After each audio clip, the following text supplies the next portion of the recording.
All right, so I'm gonna talk about a very cool idea. But listen, this is gonna be a very cool video. I'm not. It's not for everybody, but I'm sure that some people will think it's pretty cool. Um, so I'll tell you what it was really about. Going to school all my. And this is all before. I call it prior to this bank robbery, but really from the time that I started school, and I'll be very honest with you, I did not care about grades as long as I passed with a mark decent enough to keep me afloat and keep me going in school. I was okay, right? And I never failed a grade until like 10th grade. I had never failed a grade. So like I said, that's how I kept it. And I always told myself that ninth grade, I'll start working a bit harder. 10th grade, I'll work a bit harder. And then my last 2 years, I'm gonna do really good in order to go to university. I'll go to university and I'll work even harder in university. Ninth grade came, 10th grade came, 11th grade came, and I tried, and it wasn't working out. In 12th grade, I told myself, I'm gonna work so goddamn hard. And it just broke apart. I just felt so overstressed from all this studying and everything. It was really like, it was like I was starting to really hate my life, thinking, do I really want to go into 4 years of university where it's even harder and more stressful, and doing something that I absolutely hate doing, all this writing and all this, like I hate it. So I pretty much got out of that. And when I turned 18, I got that job, and I was pretty much just chilling. Like I was having a good time chilling. I went to college for like 1 month, dropped out. 8 months later, went to college again for 1 month, dropped out. And I was just having a good time. You know what? Like, it was age 22 that I decided that I was gonna turn a new leaf. The leaf was, and I told you how I got that little job in the Montessori's, and after the Montessori's, I got a job in the Hudson Bay Company.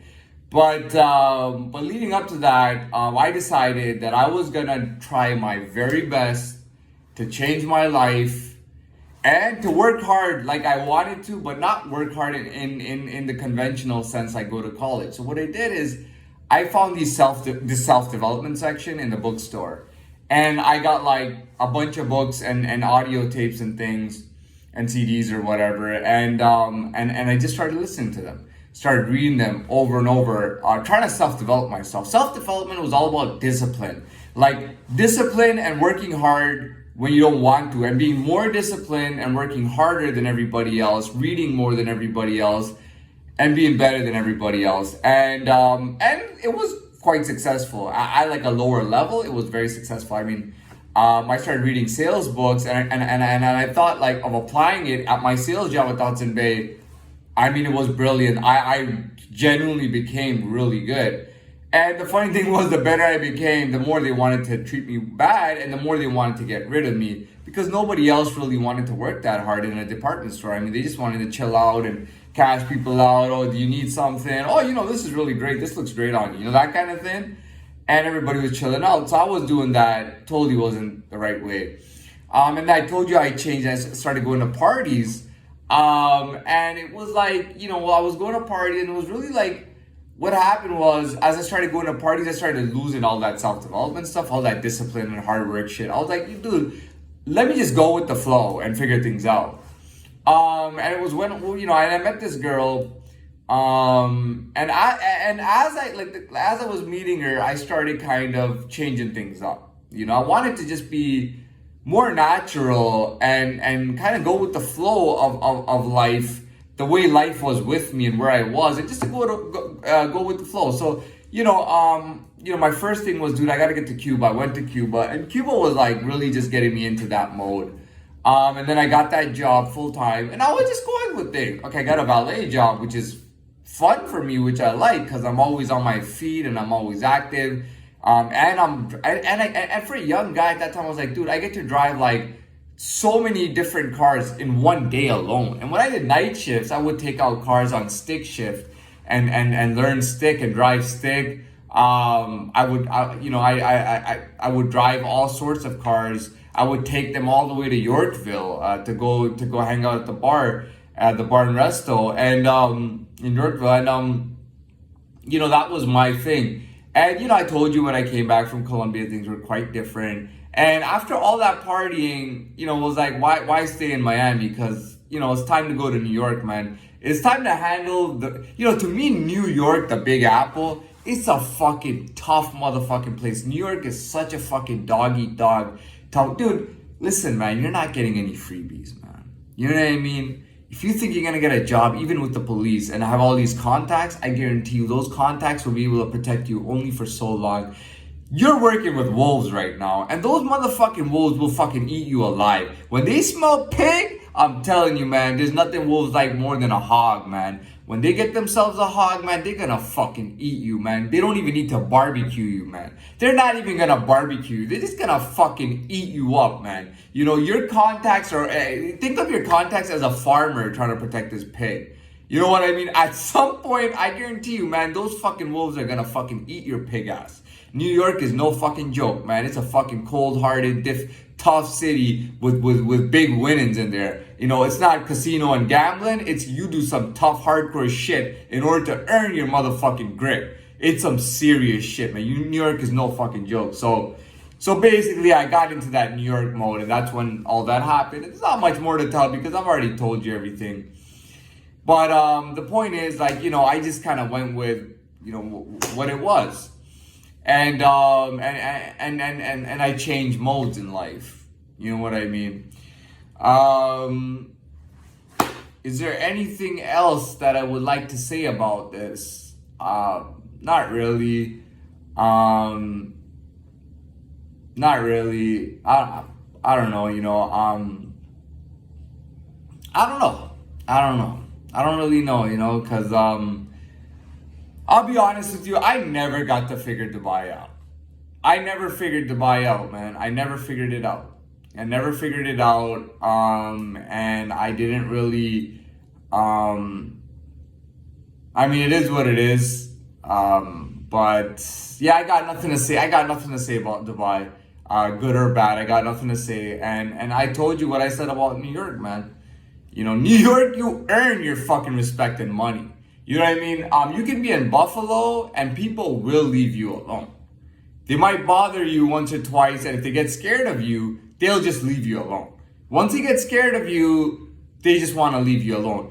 And at the most, they might try to set up jumping you or something. And when they get together with their friends, they'll go get friends to jump you. And when they bring their friends are like, opt out. This is not a good move. Gotta opt out. So that's what Buffalo is like. You know what I mean? Buffalo, people will leave you alone. Nobody cares. But Buffalo is all about doing your own thing. Nobody cares. Buffalo is all about, do you want to open up your own store? Do you want to work for a store? What do you want to work in? Work in what you want to work in. And, Buffalo is very suburban, man. It's very suburban, and people do their thing in Buffalo. You know what I mean? It's all about doing your own thing in Buffalo.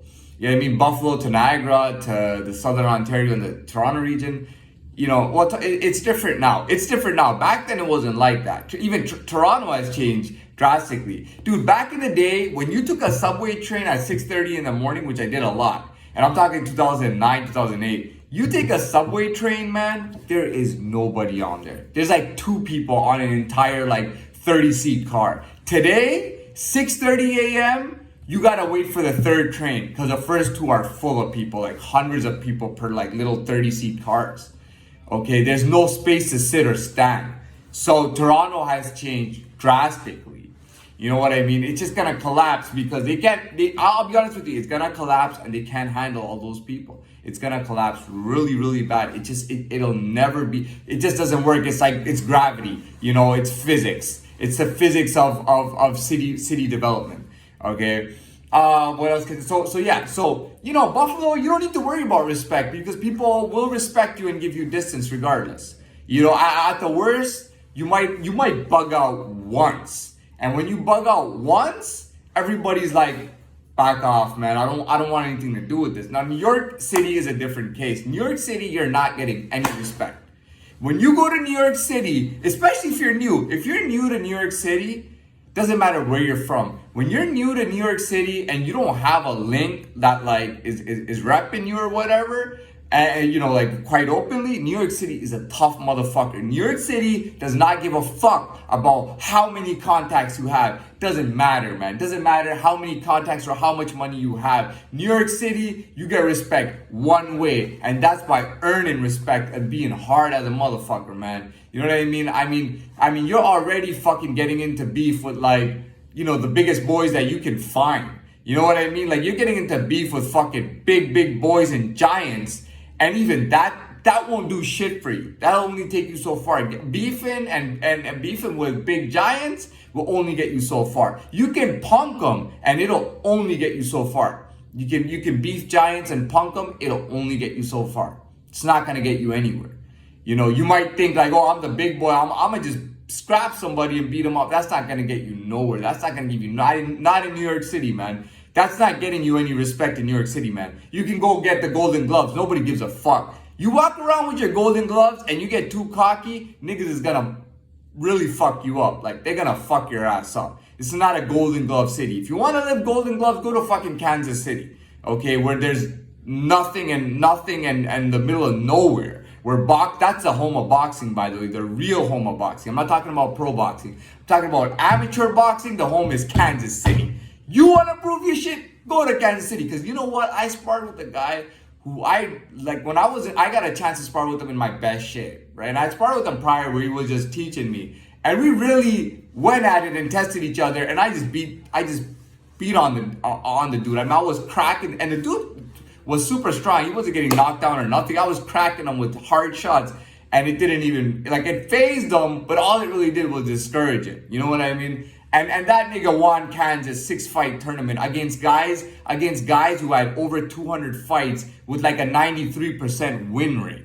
Okay, you know what I mean? And he got that Kansas belt like 6 weeks after sparring me, or 3 or 4 weeks after sparring me. You know what I mean? And this guy was probably the best boxer or hands-on best fighter that I ever saw in any gym that I went to. That was the best fighter that I ever saw, the best boxer that I ever saw. The guy could take on heavyweights and still beat him. Okay, the guy was a whole different caliber, right? And even that won't earn you shit, man. You might as well go to Kansas, man, because that's not gonna earn you shit in New York City, man. No matter how much contacts, none of that shit matters. In New York, you really gotta do your thing, you know. So I always felt like I was in New York, man. You know, after fucking scrapping and, getting into scraps and all that, and then, intimidating dudes and punking dudes in public, in their own fucking hoods, dudes in their own neighborhoods, in Toronto, around Toronto, didn't matter what city it was, going to dudes' own neighborhoods